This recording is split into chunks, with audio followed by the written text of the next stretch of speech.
through the aftermath of Ida. It's trying to like pick up things after the water start coming in the house. You know, your most important things and like put them higher. Estella Ursin says the hurricane blew through her home like a freight train. Ooh. Leaving her submerged in more than 2 feet of water with no power and just enough food for a few days. So this is much deeper here, isn't it?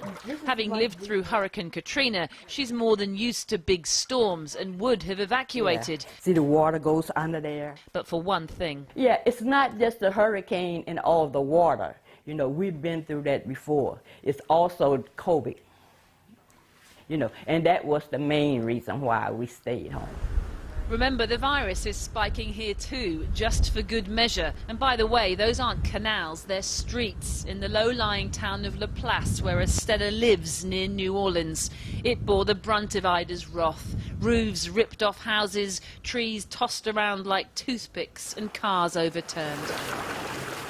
But many like her decided to sit it out, not just because of COVID, but because this area has typically avoided the worst of the storms. Several people we've spoken to said they came to live here because they were told that during hurricane season this was a flood-free zone. Well, clearly not anymore. They also believe that post-Katrina, places like New Orleans have been prioritised over them. Places that people was telling me had never flooded, they are flooding too.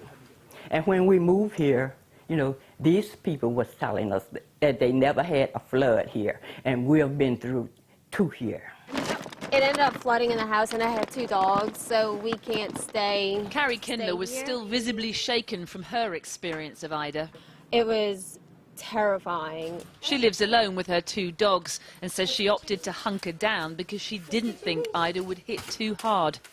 What made you decide to sit it out? Because originally they said it would be a Category 2 by the time it hit, and I was like, oh, all right, that's fine. A little rain, a little wind, like we'll be okay. How wrong she was. In fact, Ida was still down as a Category 1 the day before it hit, but the energy it picked up from the hot waters of the Gulf of Mexico, a result of climate change in the last 24 hours, meant it intensified faster than anyone expected. Overnight, it was close to Category 5, the strongest hurricane there is. She's leaving now, though, while her sodden home dries out. And what's the plan? Get out! Just get out of here. But the Aples family are planning to leave for good. Now I'm looking at how it has escalated, how it floods in here. When I was living here about 25 years ago, this place did not flood. Now it's a flood zone.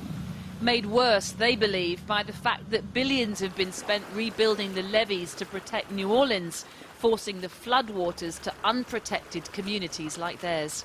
Are you feeling you're desperately in need of help? I feel forgotten about. Nobody's come to see, do we need water? Do we need food? Enough to make you pick up your families and leave. Definitely. Where are you going to go? We were just discussing. Anywhere but here. A, B, C. They're veering towards Texas. Not that climate change avoids Texas.